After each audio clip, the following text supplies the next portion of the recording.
Pierre Laurent, bonjour, secrétaire national du Parti communiste. Bienvenue sur RMC et BFM TV. Comment va votre couple avec Jean-Luc Mélenchon ?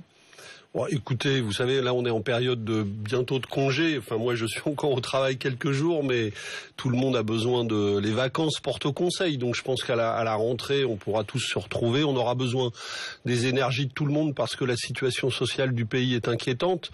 Donc j'espère qu'avec Jean-Luc Mélenchon, on pourra travailler en bonne intelligence à la rentrée. Votre couple n'est pas brisé malgré son burn-out politique ? Non, mais le Front de gauche continue à travailler. Nous sommes réunis encore au mois de juillet. Nous préparons une assemblée de rentrée le 6 septembre.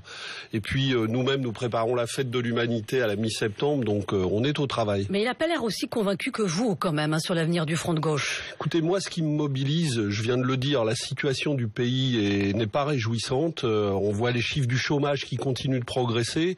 Moi, j'ai envie de la mobilisation maximum. Et c'est sur ça que je suis concentré et pas sur autre chose. Vous pouvez continuer avec ou sans lui ? Comment ça va se passer ? Comment ça peut se passer ? Toutes les énergies seront nécessaires. Toutes les énergies disponibles seront nécessaires. J'espère que Jean-Luc Mélenchon sera avec nous à la rentrée dans les mobilisations nécessaires. Il a quand même été très critique à votre rencontre. Il a dit que vous aviez tout gâché, notamment au municipal, quand vous aviez un petit peu vendu votre âme au Parti socialiste pour avoir quelques places au municipal.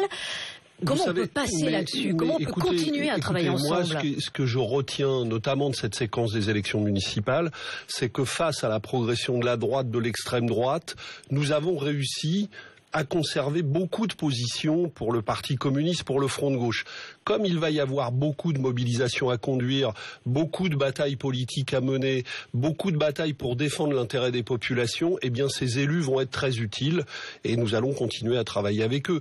Moi, je n'ai pas envie de nourrir des polémiques quelles qu'elles soient parce que la situation est trop urgente et j'ai surtout envie de consacrer mon énergie à rassembler, à mobiliser, à agir. Donc vous le dites ce matin, le Front de gauche n'est pas mort ? Non, le Front de gauche va continuer, je viens de vous le dire, nous préparons une assemblée de rentrée le 6 septembre et le Front de gauche travaille à sa relance, il y a des choses à changer parce que nous n'avons pas atteint tous nos objectifs, c'est clair, mais nous allons continuer à travailler, bien sûr. Il y a visiblement des choses à éclaircir parce que vous êtes attendu aussi à La Rochelle, la grande messe des socialistes fin août. Vous nous confirmez votre présence à La Rochelle ? J'irai dans toutes les universités d'été où je serai invité par toutes les forces de gauche. Pourquoi ? Parce que je veux aller porter une parole politique simple. Il n'y aura pas d'avenir autour de la politique gouvernementale actuelle. Et il n'y aura pas de rassemblement de la gauche autour de cette politique qui nous mène dans le mur. Donc je vais aller dire partout à tous les militants de gauche qui veulent dialoguer avec moi, je vais leur dire il faut se rassembler maintenant sur un autre cap politique. Oui, si on veut sortir... Aller à La Rochelle, est-ce que c'est pas faire allégeance aux socialistes ? Mais sûrement pas. J'irai pour parler aux militants socialistes qui, de plus en plus nombreux, pensent comme moi que la politique gouvernementale nous mène dans le mur. Et j'irai leur dire, il y a des forces à gauche pour emprunter une autre voie que celle de la politique gouvernementale. Je crois que c'est au contraire le moment de parler aux militants du Parti socialiste qui sont désorientés, comme à tous les militants de gauche, pour leur dire, il y a une autre voie possible que celle qui nous emmène dans le mur avec le gouvernement de Manuel Valls. Oui, mais quand François Hollande vous dit, vous réussirez avec moi, vous ne réussirez pas sans moi, qu'est-ce que vous lui répondez ? François Hollande, il est en train d'échouer. Les chiffres du chômage augmentent tous les jours. À qui va-t-il faire croire qu'en continuant la même politique, on va améliorer la situation demain? Plus personne ne croit ça dans le pays. Et ce doute est profond dans la gauche. Il faut donc maintenant pas seulement critiquer le gouvernement, il faut rassembler sur un autre cap, puisque manifestement, ni à l'Élysée, ni à Matignon, on ne veut entendre cet appel à réorienter la politique. Quelle politique alternative proposez-vous et avec qui? Parce que vous ne pouvez pas réussir tout seul. Par exemple, et je crois que beaucoup de voix à gauche le disent, il faut remettre à plat la politique d'aide aux entreprises. On continue de distribuer. Les chèques du CICE sont en train de tomber dans toutes les entreprises. Des dizaines et des dizaines de millions d'euros. Pour quel résultat? Aucun. Le chômage continue d'augmenter.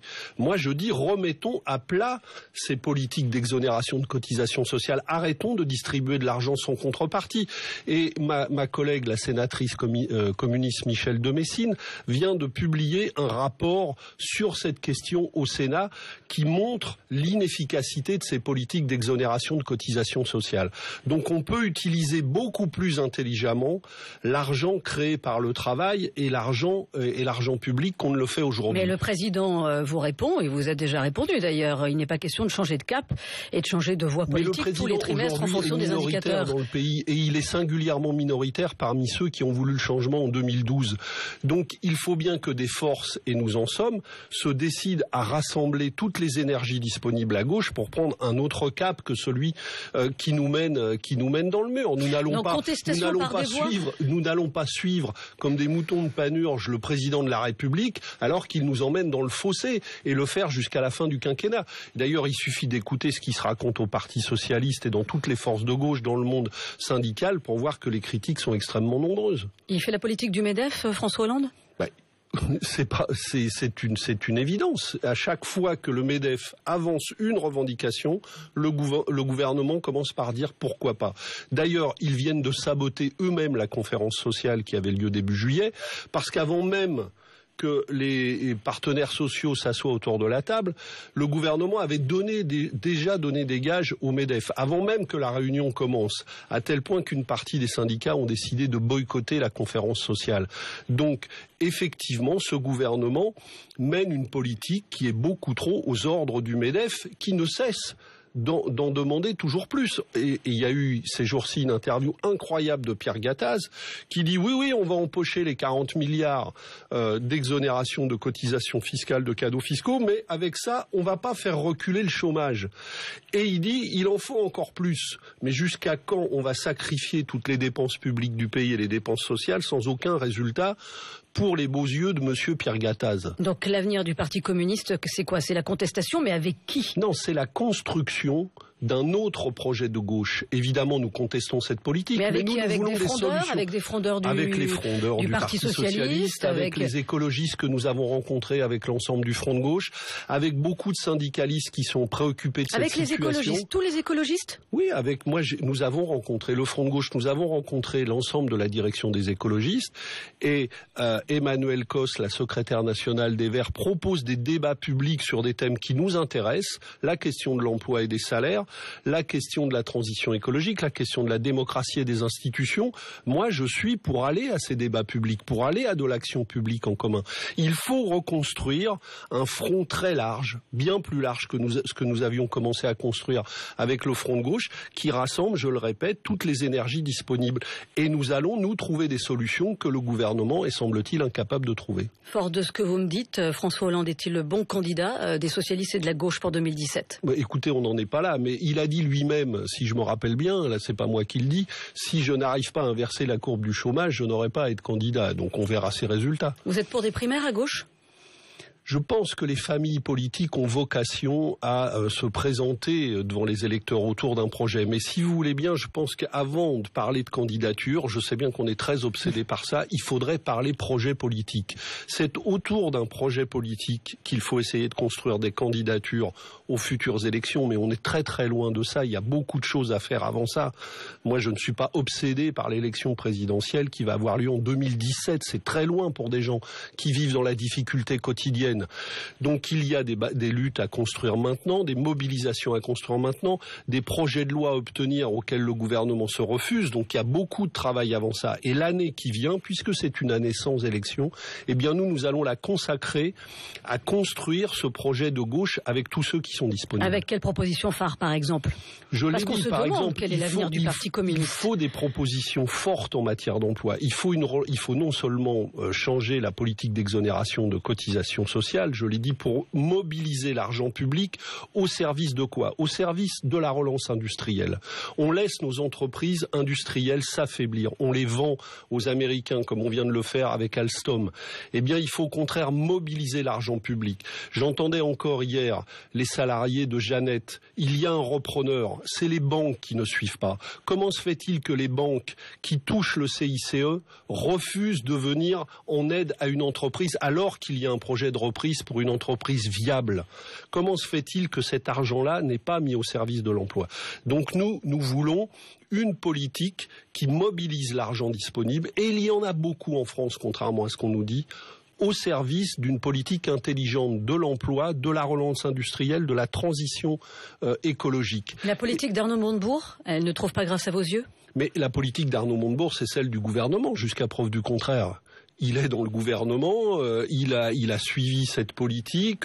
Les quelques ajustements dont il a parlé récemment dans une conférence de presse sont infinitésimaux par rapport à ce qu'il faut changer comme fondamentaux dans la politique gouvernementale.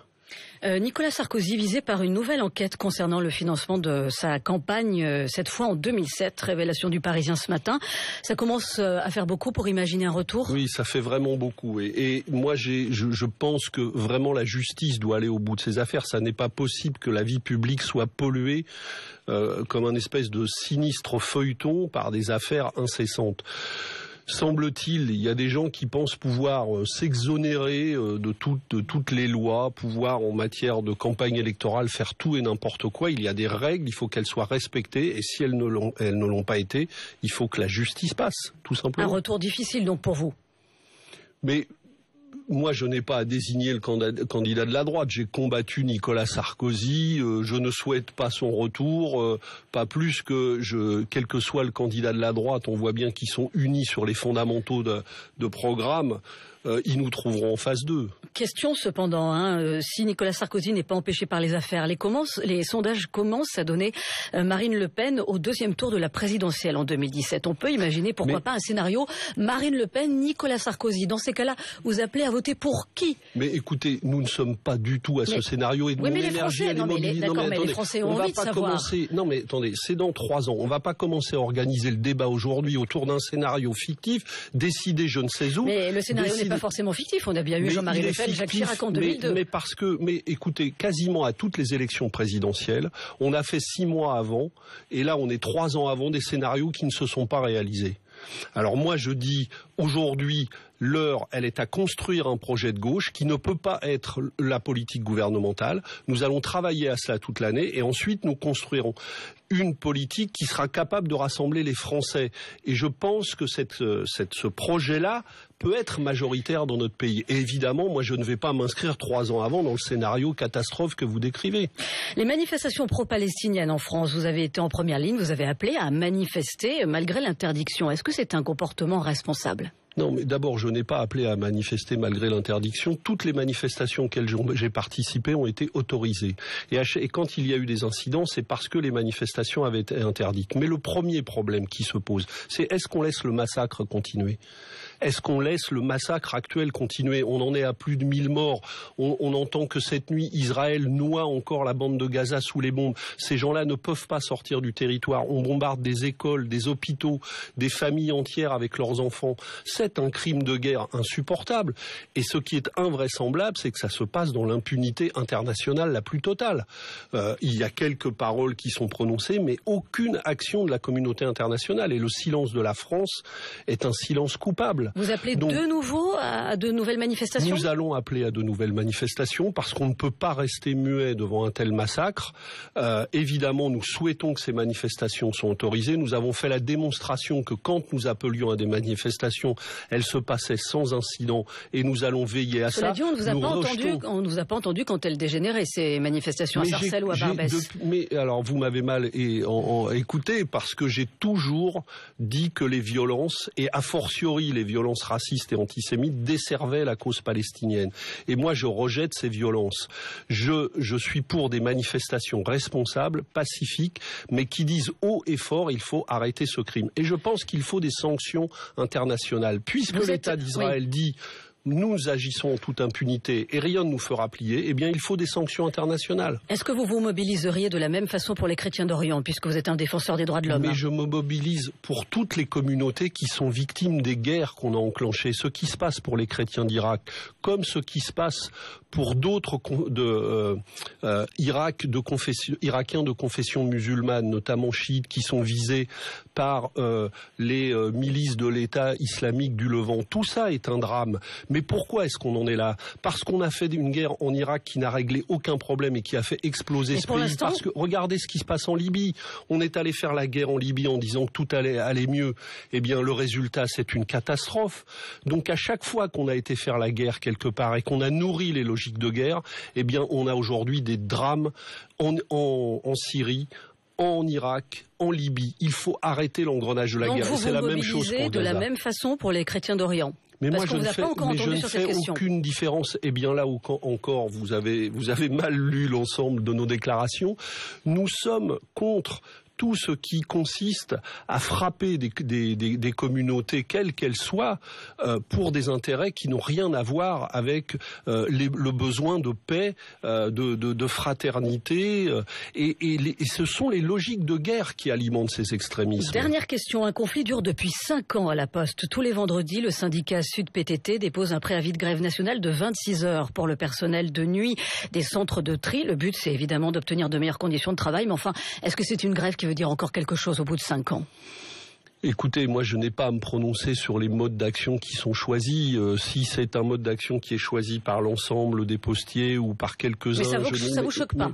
Préavis de grève tous les vendredis soirs depuis 5 ans. Mais ce qui peut être choquant... Ça ne change rien, la direction ne bouge pas. Sur la situation, vous savez, ce qui est choquant, c'est qu'on continue de faire reculer l'emploi dans tous les services publics, qu'on n'écoute jamais les salariés, qu'on ne tient pas compte des revendications qu'ils posent légitimement.